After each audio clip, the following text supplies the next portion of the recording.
Ryan. How's it going? Good, how are you? Not too bad. Thanks for picking me up. Yeah, you're welcome. We got Tim here too. Hey, Tim, what's going on? Yo, what up? How's it going? I need like an aloe juice. Who would have that? No, we'll stop at if we stop at McDonald's, and I'll get like a. We really are in a new age where people say I need to drive through For aloe juice. Well, I mean, do they have? Did you see That was an dude? impressive Nice. beard. That was a beard for a, and he was in a Tesla. Like well maintained Yeah. too. That was nice. That was like a Harley Yeah. edition Tesla, I think. He was that was a big beard. When you can flip your beard back over your shoulders. Is A&W okay? I don't care. I'm totally boys. fine. I'm good. I'm totally cool. You have to get one of those floats like we got last Oh time. man, yeah, that was good. Have we talked about this? Have you done the isolation, the sensory deprivation? Oh, I did it. We Yeah. talked about it, but I need to do it. I gotta do it. You have done it? I like Ryan? it. Yeah. I liked it. My wife thought she would like it. She didn't. Can I roll this up? Yeah. Mhm. I was gonna ask you. What did you take away from it? What was like? What did you like about I it? was relaxed. I did really relax and was able to enjoy it. It made my wife sick. Was it stressful for her? In the end, it was not good. That's not good. Yeah, it was not good. It made her feel kind of like seasick or something. Oh, weird. Yeah. Okay. The only time I put my foot on the brake is at the very end when I'm just want to make sure it's not moving anymore. It basically comes to a stop with regenerative braking. So when we pull up here to the A&W,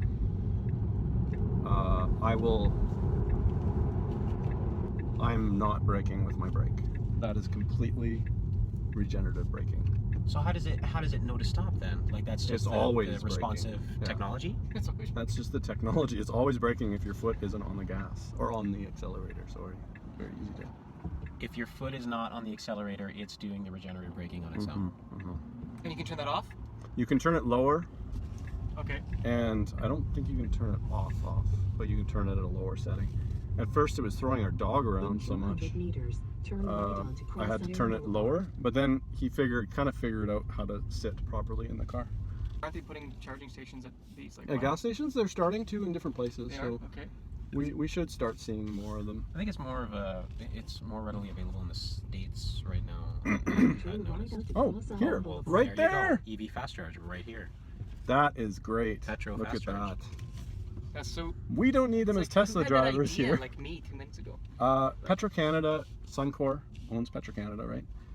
They have set in motion a plan to put charging across North America, So Canada. So just going back to the braking, so just like we did right now, so you Yep. just had your foot completely off the gas and it's still somewhat moving and forward? it's somewhat moving forward. A little bit like a creep mode, but there is a real creep mode as well.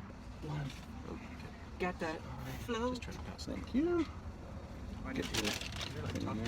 I do love AW. Point of endorsing a battery this size is that it's more affordable. People don't need a huge long-range battery in order to do their daily driving, and it can still get them to different destinations on road trips. Right. We're gonna put that window. Oh, over window. Probably not good for sound. Yeah. It is for the camera that the microphone is really close.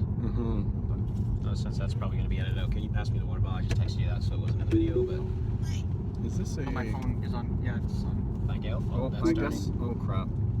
You gotta be a jerky. Oh, You get in there. sorry. Look for a Toyota. They'll always let you in. Or a Mazda. Listen here, Volkswagen. Sorry. Simmer down. That's how they do it. I'm not a jerk Tesla I think driver. we I'm can, actually a nice guy. Unanimously agree that this car is way cooler than anything we both own, so. Tim's car. It's pretty cool. I like my car. I'm not a Volkswagen. Tim's car is cool. That's not. And even What? I haven't seen you do that you yet. haven't seen that? That's fairly new. Okay. I haven't seen that at all.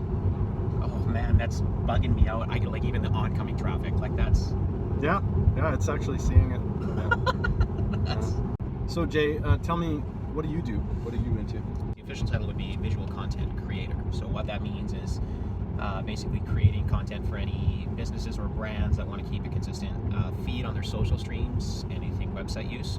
I help different clients be able to make their digital footprint online a little bit more consistent. We're moving away from traditional styles of advertising, so responding to that need while still being attainable for many businesses, even if they're like doesn't matter the brand that it is. mostly what I concentrate on. A good majority of the clientele that I do deal with, there's food and beverage. You know, I do collaborate with other content creators as well, such as, you know, Tim from Method Visuals. So, Yep. you know, we've been working together and working with some high-end clientele as well, creating some consistent content for their feeds as well. So my role is, most of the time it is photography heavy, it's photography based. That's my background as a photographer. So Caption Photography Media takes care of. So I mean, Where can people find you? I use a lot of Instagram. Instagram is the heavy use, so my handle is at Caption Photography YYC on Instagram. Yeah. You can find me on Facebook, LinkedIn, and yeah, like it's, you know, pretty easy to find me. The website is captionphotography.ca if people want to check that out as well. So yeah, but I love collaborating with good people and just making that connection. It's all about that, right? It's not necessarily a transaction. Like that, like there is a shift in the market of how people are showcasing themselves and showing others what they're doing and having a strong online presence. That's just It's changing. it is changing. Everything is changing. And you have to be, you know, you have to be consistent. You have to be online if you're going to promote anything, right? So for me, I enjoy working with good brands, good people, and yeah, that's what keeps me busy. Cool. Yeah. And I'm wearing a crew neck from them. These fabulous people over at Local Laundry. They're really big on building community too. So, and I just like this crew neck. You know, like after everything we've talked about, what would make you want to go electric? Or what actually even better, is there anything you're concerned about that would prevent you from going electric? Because we are a family of 5. Yep.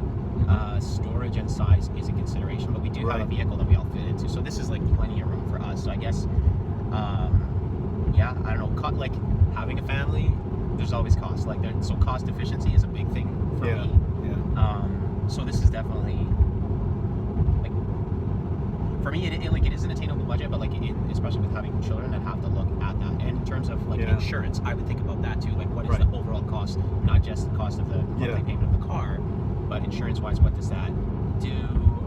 The insurance on this vehicle was $100 less a year than our Mercedes B250. $100 less. Less, brand new.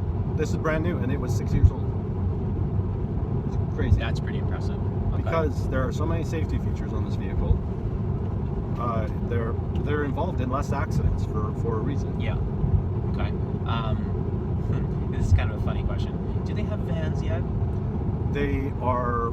The next one is the Model Y that's coming out, and that will probably be, for a lot of people, that will probably be the vehicle that will push them towards an electric vehicle. Okay. And if you're thinking not Tesla, maybe you're thinking Kia Niro or Hyundai Kona. My only problem with some of these other companies is trying to get those vehicles is almost impossible. It's like they're not trying to sell them very hard. They're more like a compliance vehicle. That's why I say look at Tesla before looking at them, or look at them both and make a judgment call yourself. Because I think in terms of affordability and everything, like even just the drive, the experience, and everything, it'd definitely be a contender. Like I've never driven in a Tesla before. This is my first time. Yeah. I'm really impressed. Like I legitimately am very impressed. It's not. I love the features. I love the clean dash for whatever reason. I love that. It's super sleek. The charging actually didn't take as long as I thought it would. Yep. The real-time response with traffic. It's pretty sick. I think it's great. And the other thing is, if you're charging from home every day, you're always charged. You're always ready to go. You never go to a gas station. The times you go, or a charging station, the times you go to a charging station are for road trips. And that's where you kind of start feeling comfortable about, all right, I'm fine with the 20 to 30 minute break once in a while, driving a long way. I will feel very comfortable about driving this car to Oregon in the summer for our next big road trip. But maybe to Vancouver in the winter. I was thinking, well, why not? We might want to do a December trip. Maybe publish that, let people know that it's possible, even in cold weather. We'll figure out what do we have to do to make it happen, kind of thing. I'm not doing this turn. The car is just driving and slowing down as much as it needed to as well. See that? Yeah, like the real-time response to that is pretty cool. That's crazy. It kind of takes the autopilot thing to a whole new level. It does. That's crazy.